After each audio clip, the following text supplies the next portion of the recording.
Here's something I realized this week. My goal of making more money and buying my dream home is great and all, but not if it turns me into a whole stranger in the process. Because let's be honest, we've all seen folks finally get money, buy their dream car, move into their dream home, and then start moving real different. And that's fine and dandy for other folks. But for me, if I'm going to build this dream life, I want to actually feel at home in it, which means my inner self has to grow alongside my income. So this week I sat down, opened up ChatGPT, and basically asked, can you help me build streams of income while also making sure that I stay true to myself in the process?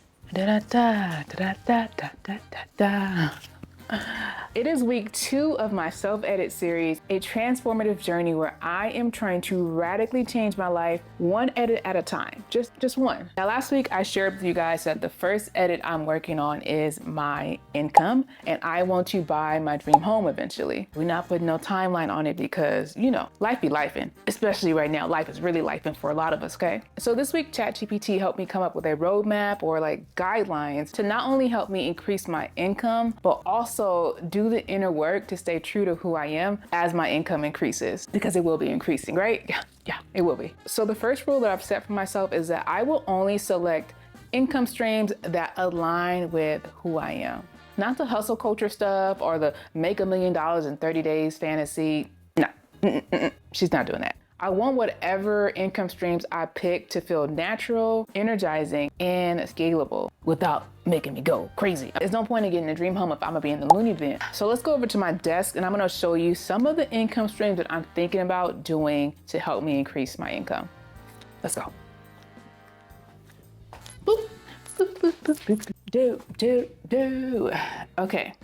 So the first income stream that makes sense for me in my line of work as a creator, photographer, etc., digital products like journals, guides, templates. Best part about it is that I've already got a bunch of digital products. Like I made a self-audit journal. I have digital stickers that I've created. And next week, I'm actually gonna finalize this digital camera guide that has been sitting in my drafts for, I'm almost embarrassed to say how long it's been there. You know how when you do something and you're doing it and you're like, oh my God, this feels amazing, it's gonna be great, this is wonderful, right? And then as you get closer to the end, imposter syndrome starts to creep in and you're like, wait a minute, this is horrible, I'm the worst person in the world. That is what happened with that camera guide, but we're gonna bring her back. Let me give you guys a sneak preview of what she looked like, because she was cute. Y'all getting VIP access, sneak preview, okay? Boom. The beginner's camera guide. Y'all, this thing is like almost 50 pages and it's been sitting in my drafts. Can you imagine? Like, what is wrong with you? I did like visual examples. Can you see that? Is it blown out? Like this book goes into deep detail. So I'm gonna just spend next week finalizing that and then adding it to my stand store. Yes, she has a stand store too, y'all. It is not a game. Okay, so number 1, boom, digital products. 2, I kind of want to do creator to creator consulting, whether you've been doing it for 2 days, 2 months, or 2 years, okay? And I want to help you create workflows, help design setups for your videos, help you with lighting, and of course, help you with gear. And that's it. That's it. Okay, I ain't telling you how to grow on Instagram or TikTok. I just want to help you create better content. But y'all let me know in the comments if you will find value in that. Let's shape it out together, okay? And then 3, we have brand partnerships. It's been a little dry on that front recently. Like, I don't know if it's the sign of the times. You know, brands are working with AI influencers these days. So I'm like, where does that leave me? I have been blessed to have worked with Best Buy for a year now. Now that that's over, I'm like, oh, it's kind of ghetto out here. Like, ain't nobody in my inbox no more. But now with any brand partnership, I want to make sure that they are aligned with my personal brand and the person that I am, the person that I am becoming. So if y'all see me ever on this page trying to push some weight loss gummies or some waist trainers, pull me in, just reel me back in because I've lost the plot, okay? And then 4, I want to get back into photography. I started off photography when I lived in Cambodia for a couple years. I bought a Canon T2i, I believe that's what it was. And I was like, I'm about to go in Cambodia. I'm about to be taking pictures of the wildlife, the animals. She did not. But when I came back from Cambodia, I was like, okay, I have this camera. Let me start doing product photography. And that's how I kind of got into influencing. So in this bucket, I'm thinking I can do UGC events, maybe even dibble and dabble in stock photography again. This first month is all about exploring different avenues for getting income. All right. Enough planning for today. We'll pick back up tomorrow because right now it's time for me to actually make some money instead of just talking about it. What am I going to wear today?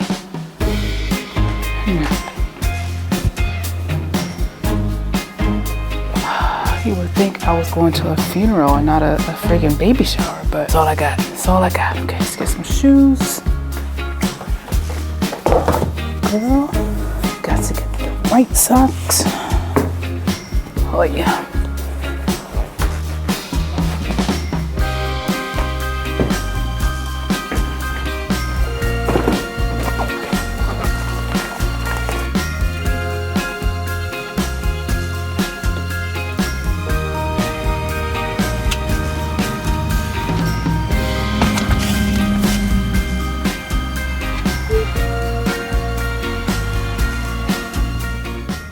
I'm on my way to a photo shoot. I'm gonna be photographing a baby shower, a Nigerian baby shower.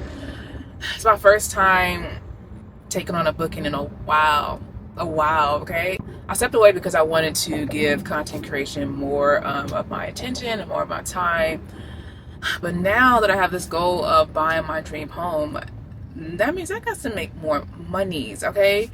And so not only am I still doing content creation, but I'm bringing photography back into the fold.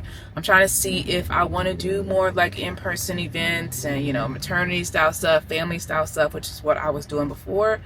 Or if I prefer to go the more like UGC route or like product photography route. I've done that as well. Because, you know, I'm an introvert. So it was really hard for me to leave the house today, leave my family behind, leave my desk. I don't know.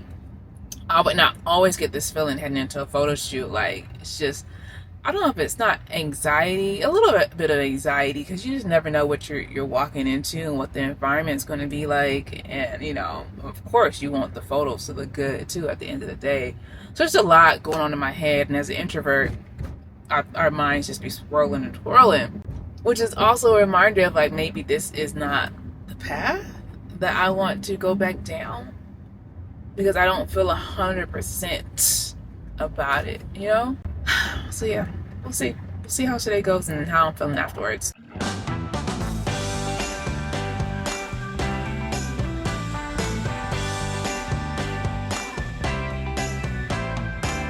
Don't know if I was aware a piece was missing. In this puzzle I used to call my life. Oh, no. Good morning, you guys. Yesterday's shoot was chef's kiss. It was amazing. A few photos, in case you don't believe me.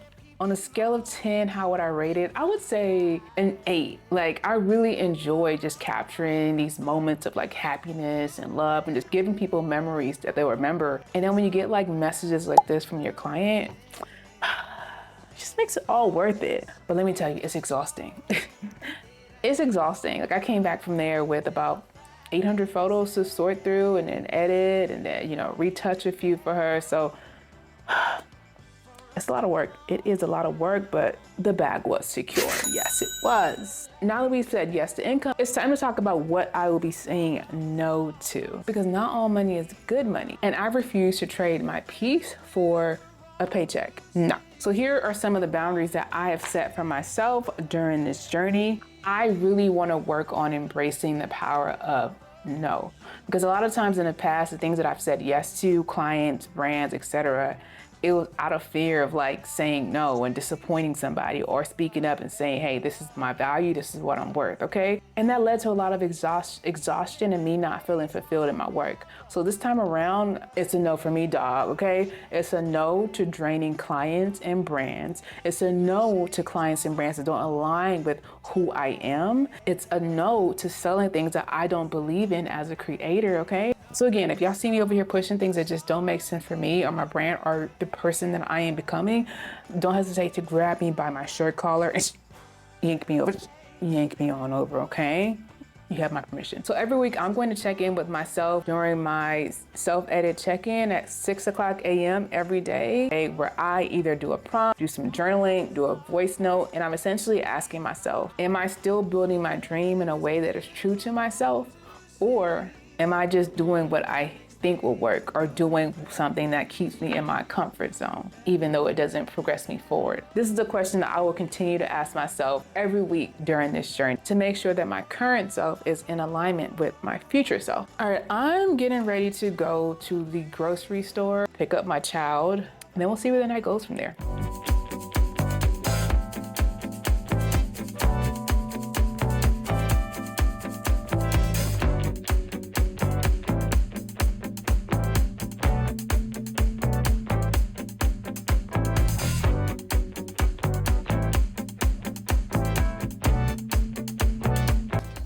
You had an accident?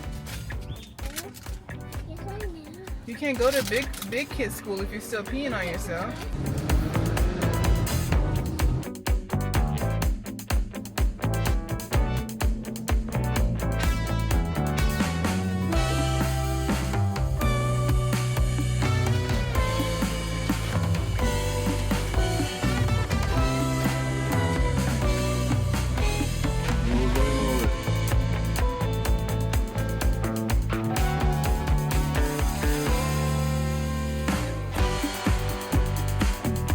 Okay, so you know what we're gonna do? So draw a line from one circle to another circle.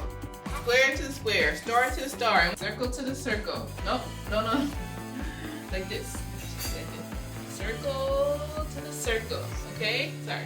Now square with the other square. Square to the square. Where's the other square? Right here. Okay. Good job.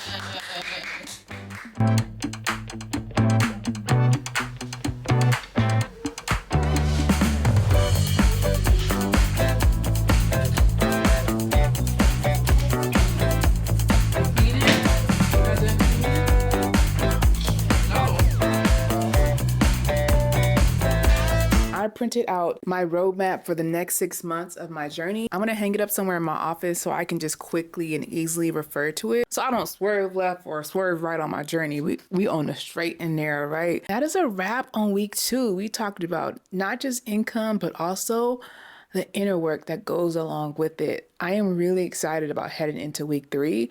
I think I'm going to start getting into the nitty gritty, like setting monetary goals for each month, and of course, continuing with the daily inner work. At the end of the day, I just want to make sure that the version of success I'm building still feels like me at the end of the day. If you're also on this self-edit journey with me, go ahead and drop a comment down below and let me know what you worked on this week, and also what steps you're taking to make sure that you stay grounded as you grow. All right, talk soon.